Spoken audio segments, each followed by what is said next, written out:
Olá pessoal, tudo bem? Vamos para a nossa penúltima resolução de questões dentro dos tópicos. Lembrando que nós faremos uma grande resolução de questões para fechar o nosso curso. Então, vamos resolver agora as questões de noções de programação. Vou trocar minha tela aqui para acessar o quiz interativo. Então, vamos iniciar o quiz. Então, 8 perguntas apenas este. Eu não localizei muitas questões, ainda bem. Isso demonstra que não devemos nos preocupar tanto com este assunto, mas não podemos ignorar. Então, primeira questão é sobre matriz, a matriz bidimensional. Em uma matriz bidimensional, mate entre colchetes 3 e 2, quantos elementos inteiros podem ser armazenados? Sempre quando vocês verem uma matriz de duas posições, basicamente é para multiplicar, porque a primeira é a quantidade de linhas e essa é a quantidade de colunas. Então, imaginando um Excel de três linhas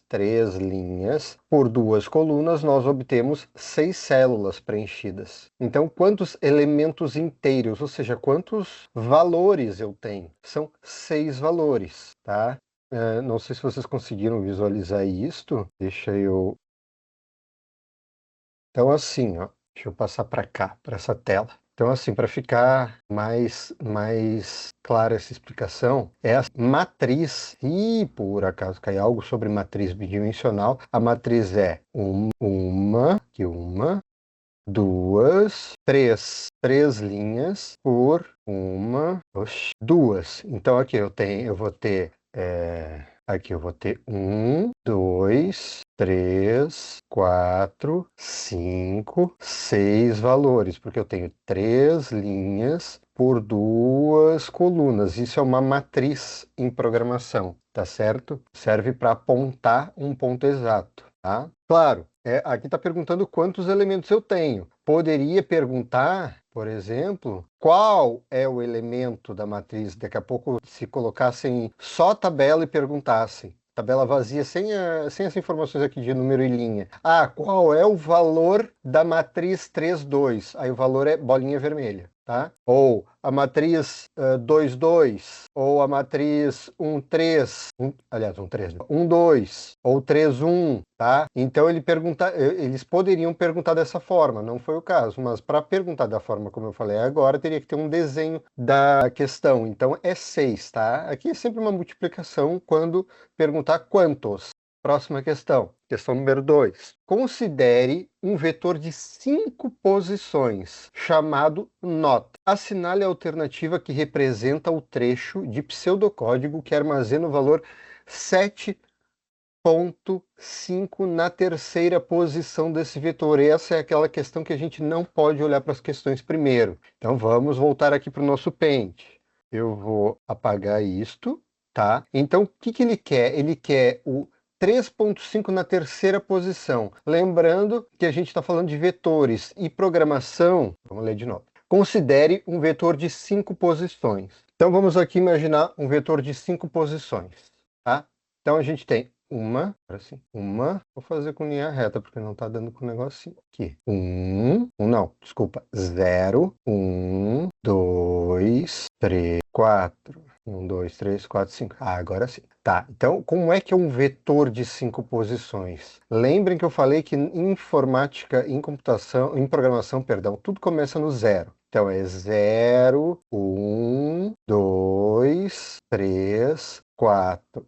Um vetor de 5 posições começa no 0 e termina no 4, tá certo? Ó, começa no 0 e termina no 4. Vamos ler de novo. Considere um vetor de 5 posições. Já tenho meu vetor de 5 posições. Assinale a alternativa que apresenta o trecho de pseudocódigo que armazena 7,5 na terceira posição. Qual é a terceira posição? Terceira posição é essa aqui, 7,5. Por que é a terceira posição? Porque os meus vetores, o vetor começa do zero e vai do zero em diante. Mas em quantidades eu tenho 1, 2, 3, 4, 5. Então ele quer saber qual vetor, olha só, Qual vetor armazena o 7.5 na terceira posição? Qual vetor armazena o 7.5 na terceira posição? Então, tem a primeira posição, segunda posição, terceira posição, quarta posição, quinta posição. Qual é o vetor que representa a terceira posição? É o vetor número 2, tá? O vetor número 2 está na terceira posição. Lembrando que o 0 é a primeira posição, 1 é a segunda posição. Então, sendo assim, a resposta é A. Tá? O vetor da segunda, o segundo vetor representa a terceira posição. Por quê? Porque sempre começa no 0. Tá? Continuando.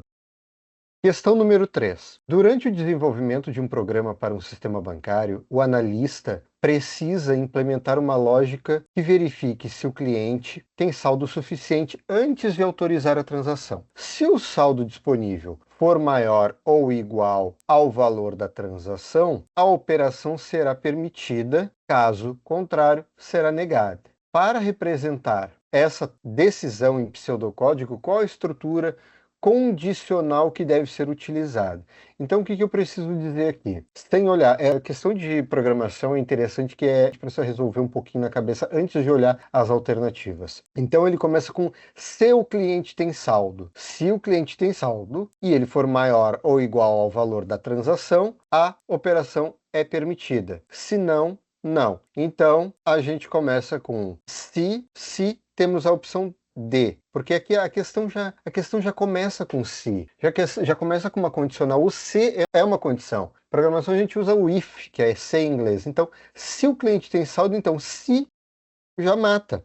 Nenhuma das outras faz sentido, porque é a condição natural. Então é a letra C. A resposta está na própria pergunta. Questão número 4. Em Visualg ou Visualg, qual comando é usado para criar uma estrutura de repetição? Olha, qual comando é criado para criar uma estrutura de repetição com um número fixo de iterações? Enquanto, pode ser, mas o que é while lá? Não. Então é o for, para. Para isso, faça isso. Para isso, faça aquilo. Para isso, isso controla as iterações. O repita não existe. Passa poderia ser a recorrência, a continuação do para. O se é condicional, não é o caso, porque estamos falando de repetição. O se não faz uma repetição. Em PHP a gente usa o for e for each. É o para, que é o que faz a repetição, que é o looping, basicamente. Então, questão número 4 é o B. Questão número 5. Em Visual... Aliás, o software Visual G utiliza um pseudocódigo chamado Portugal, que interpreta possíveis códigos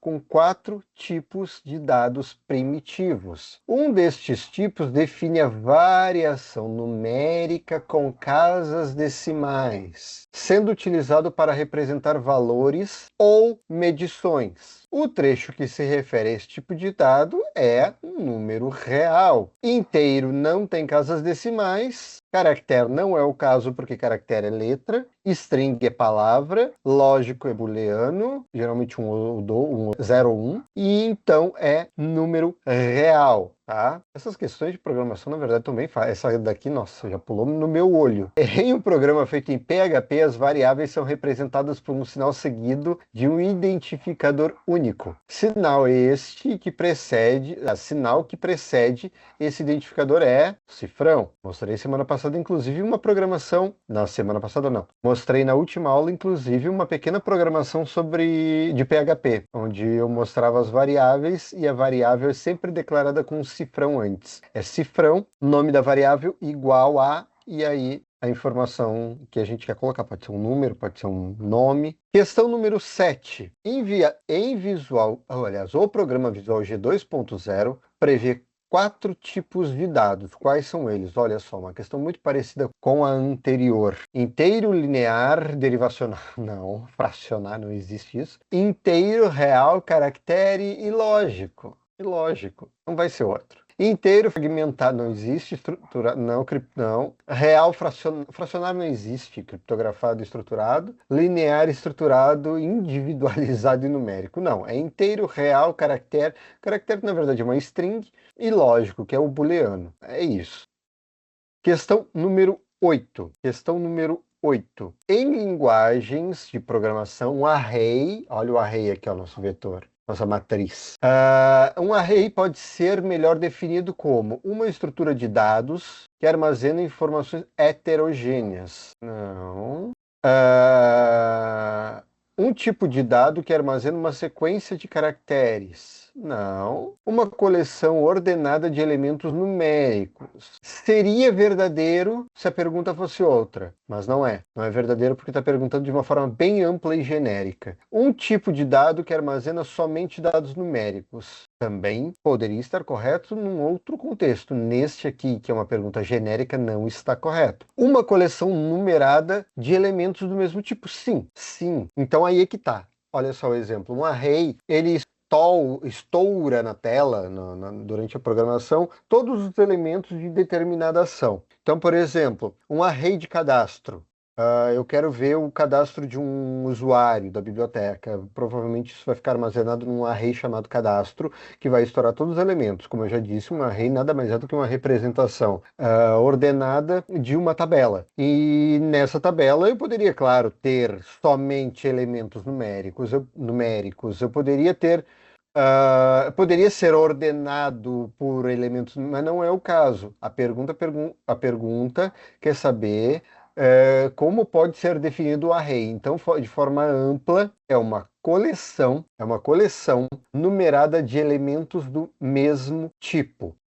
E assim, nós concluímos o questionário de noções de programação. Ainda bem que são poucas questões, não consegui achar em provas de biblioteconomia, principalmente questões relevantes. Essas foram as que eu consegui coletar. Se alguém achar algo similar, por favor, eu peço que me encaminhe para eu incluir no material, porque eu não encontrei. Mas, como eu disse, não é porque cai pouco que devemos ignorar. Uma dessas pode acabar caindo em prova, certo?